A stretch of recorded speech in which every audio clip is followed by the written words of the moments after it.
Hey everyone. When you look around at the world, at the mountains, the valleys, the very ground under your feet, it all feels so solid, so permanent, right?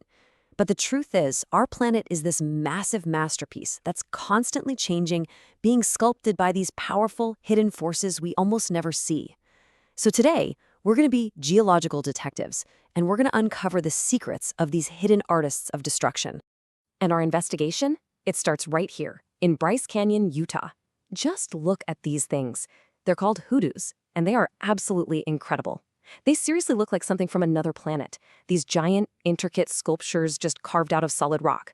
But here's the thing. No artist used a chisel here. The planet itself did all the work. So that's our big mystery for today.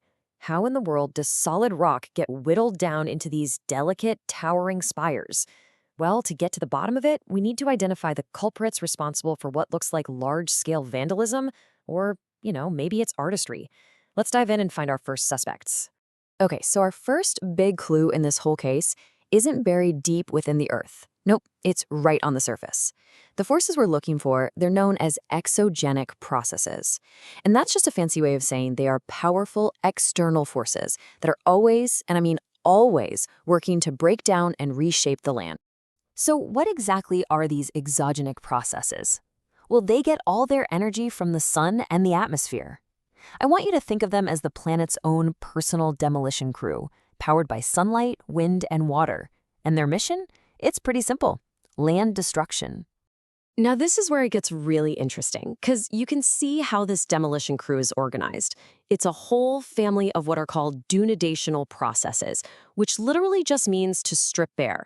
You've got erosion, you've got mass movements, but look over on the left. It all kicks off with that one crucial first step: weathering. And folks, that is our prime suspect.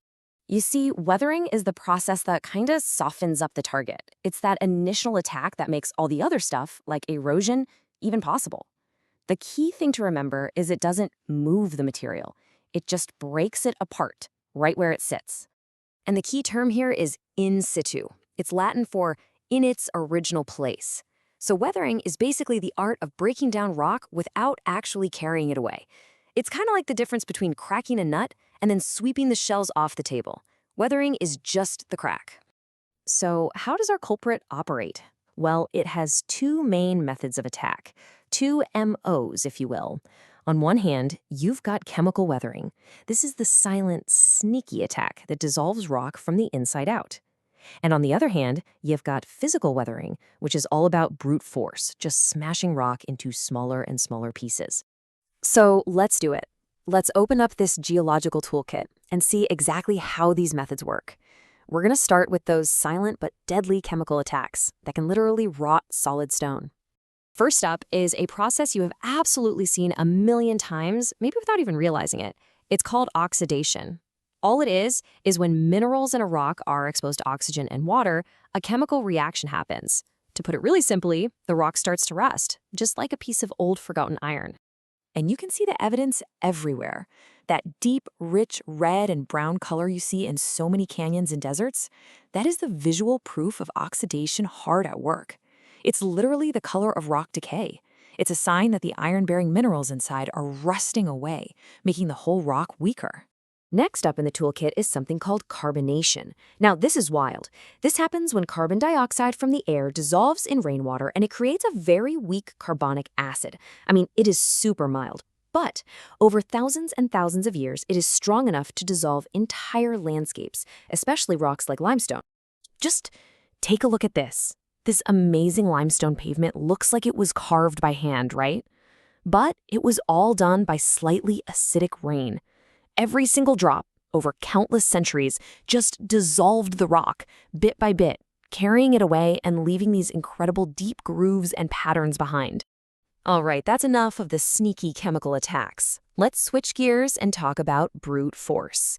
And the first tool in this category is one of the most powerful physical forces on the entire planet: simple, frozen water. So this process, called frost action, is beautifully simple but unbelievably destructive. So first, water trickles into a tiny crack in a rock. Then, when the temperature drops, that water freezes. And when water turns to ice, it expands by about 9%, and that creates this immense bursting pressure that forces the crack wider. Thaw, freeze, expand. Thaw, freeze, expand. You repeat that cycle enough times, and even the biggest, toughest boulder will shatter into pieces. But get this, you don't even need ice to break rock apart. The simple daily cycle of heating and cooling can do the job. Rocks, especially in desert environments, they heat up like crazy during the day, which makes their outer layers expand. Then, at night, they cool down super fast and contract. This constant expanding and contracting day after day creates enormous stress inside the rock. And as this quote from our source material points out, the force is so intense that in some desert regions, you can actually hear rocks cracking like rifle shots as they cool down at night. I mean, how wild is that? That sound, it's literally the planet breaking itself apart. Okay, so we've identified our culprits. We've got oxidation, carbonation, frost action, and temperature change. We've examined their methods. Now it's time to go back to the scene of the crime and finally solve the mystery of the carved canyon. And here we are again, back at Bryce Canyon. But now we have our weathering toolkit. Now that we know what to look for, these strange shapes start to make a whole lot more sense, don't they? We can actually see the evidence of multiple forces working together here over millions of years. The solution to the mystery? Well, it wasn't just one single culprit. It was a team effort. First, you have frost action, getting into all these vertical cracks, prying the rock apart, creating these initial fins and pillars. Then carbonation gets to work. Rainwater, acting like that weak acid, dissolves the softer layers of limestone way faster than the harder layers. And that difference is what carves out those narrow necks and bulging shapes, leaving the tougher rock behind as these iconic hoodoo pillars. And just like that, the mystery is solved. And this process, it's not just happening in Bryce Canyon, it is happening everywhere, all the time, creating this endless variety of incredible shapes. I mean, look at this amazing honeycomb weathering. It's another perfect example of how these destructive forces can somehow create something so intricate and so beautiful. So weathering really is this invisible artist, constantly reshaping our world. It turns mountains into pebbles and carves canyons out of flat plains. And the next time you look at the landscape around you, just remember you're not seeing a finished product. You're looking at a sculpture that is still very, very much in progress. Which leads to the big question, right? What's it going to look like in another million years?